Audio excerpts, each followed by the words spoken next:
Epictetus was born a slave, not in a metaphorical sense, not a slave to the system, a literal slave, property, a human being legally owned by another human being. He lived under a master's permission. He slept under someone else's roof. He could be punished without justice, moved without consent, broken without consequence. And he was physically broken. Ancient accounts tell us his leg was injured, possibly permanently, because of cruelty. Whether it was deliberate torture or relentless abuse, the message was the same: your body is not yours. And yet here is the paradox that makes Epictetus immortal. He was freer than any king in Rome, because Epictetus discovered a truth that the modern mind still refuses to accept. True slavery is not chains around your wrists. True slavery is chains around your mind.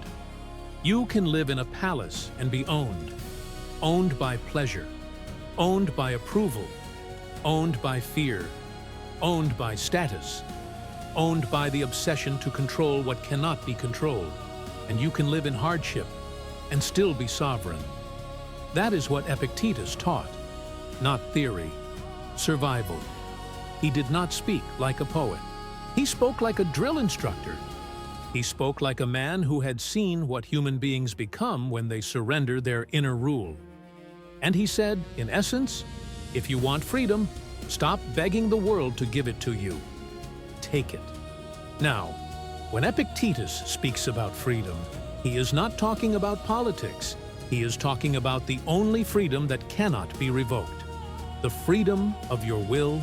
The Stoics called it Prohairesis, your faculty of choice, your inner decision-maker, the part of you that chooses your judgment, your attitude, your response.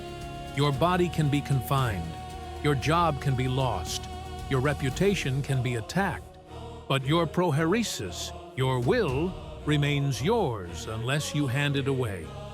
Most people hand it away every day. They hand it away to anger. They hand it away to anxiety. They hand it away to cravings. They hand it away to the need to be liked. They hand it away to the fear of being judged. And then they say, I'm not free. Epictetus would respond with tough love. You are not free because you keep choosing captivity. Do you want to stop being a victim of your circumstances? Then you belong here at Stoic Path Mastery. Subscribe and join our community. We are here to dismantle the mental prisons we build for ourselves, and every video we release is a key to your freedom. Now listen closely. Epictetus didn't teach his students how to feel better. He taught them how to become unbreakable. He taught them how to stop being owned by events, how to stop being pulled like a puppet by praise and blame, how to stop living in fear of losing things that were never truly theirs to begin with. That is why his philosophy feels like a punch to the face, because it removes excuses. It forces you to admit a terrifying fact. Even when you cannot control your circumstances, you can control your soul. And that is where freedom begins. The most important lesson in the Stoic protocol is one Epictetus made brutally clear: the dichotomy of control. He taught that life is divided into two categories: things that are up to you and things that are not. That's it. Everything else is commentary. And most people are miserable because they spend their entire lives trying to control the second category. They try to control reputation. They try to control outcomes. They try to control the past. They try to control other people's emotions. They try to control whether they are respected, admired, included, approved of. And when the world refuses, because it always refuses, they collapse into bitterness, anxiety, and resentment. Epictetus would say, of course you're suffering. You're trying to own what isn't yours. Here is what is up to you: your judgments, your intentions, your values, your decisions, your actions. your character. Here is what is not up to you. Everything else. People's opinions, traffic, weather, politics, the economy, your appearance, the timing of life, the outcome of your effort, whether someone recognizes your worth. Now, notice the psychological violence we commit against ourselves. We stake our peace on things outside our control. We say, I'll be happy if they approve. I'll be calm if the outcome goes my way. I'll feel safe if the world becomes predictable. And then we live like beggars, waiting for external conditions to grant permission for peace. Epictetus demolishes this. Freedom begins the moment you stop caring about what isn't yours to command. If it's not in your control, it is nothing to you. This is not passivity. It is efficiency. It is extreme discipline. It is refusing to leak your life into the void. Because most people live in a constant drain, an invisible hemorrhage of attention and emotion. They wake up already worried about what someone might think. They react to every headline like it's a personal attack. They overthink conversations they cannot rewrite. They rehearse arguments in their head that will never happen. Epictetus would call that a self-imposed prison. So the Stoic does something radical. He stops taking responsibility for what isn't his business. Not with arrogance, with clarity. Other people's opinions? Not my business. Other people's choices? Not my business. The past? Not my business. The weather? Not my business. My business is my response. My business is my character. My business is how I choose to act under pressure. And once you adopt this, you become harder to manipulate.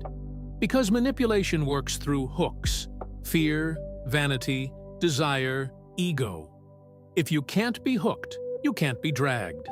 This is why Epictetus makes you dangerous, in the best sense. He teaches you to become invincible, not by controlling others, but by refusing to surrender control of yourself. No one can harm your choices without your permission. No one can steal your dignity unless you hand it over.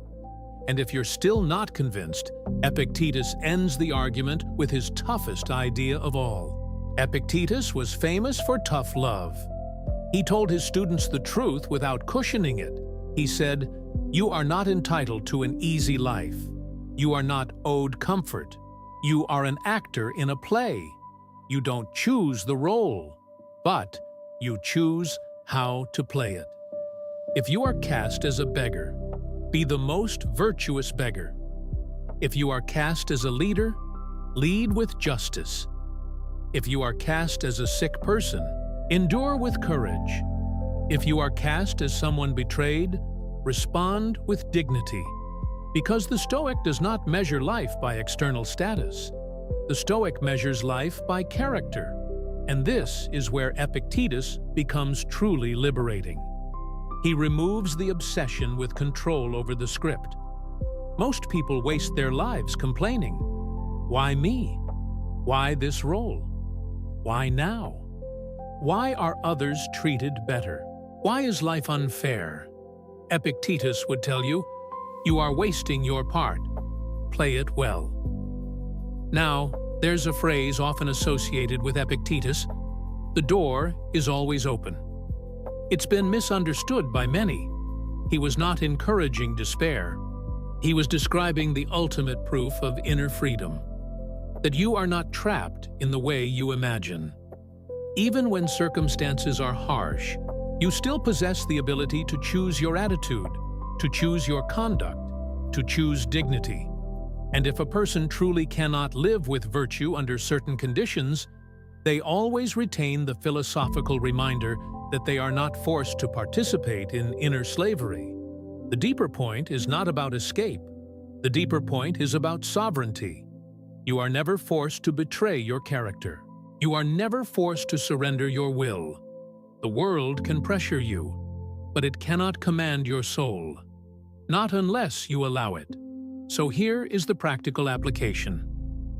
Day 4, challenge. Is this my business? For the next 24 hours, every time you feel frustration, irritation, or anxiety, you will pause and ask one question. Is this my business? If it's someone else's opinion, let it go. If it's an external event, let it go. If it's the past, let it go. If it's something you cannot control, release it. Then turn your attention to what is your business, your judgment, your response, your next action, your discipline, your integrity. And do it with toughness. No whining, no negotiating with reality, no fantasy. Just, what can I control right now? That is freedom. You are the architect of your own liberation, and you build it one choice at a time. Subscribe to Stoic Path Mastery and continue this 30-day forge with us, because the prison doors are not locked from the outside. They are locked from within. Day 4 is complete. Tomorrow we go deeper into the Stoic war against anger and how to become calm without becoming weak. Until then, guard your will, protect your mind, stay disciplined, stay stoic.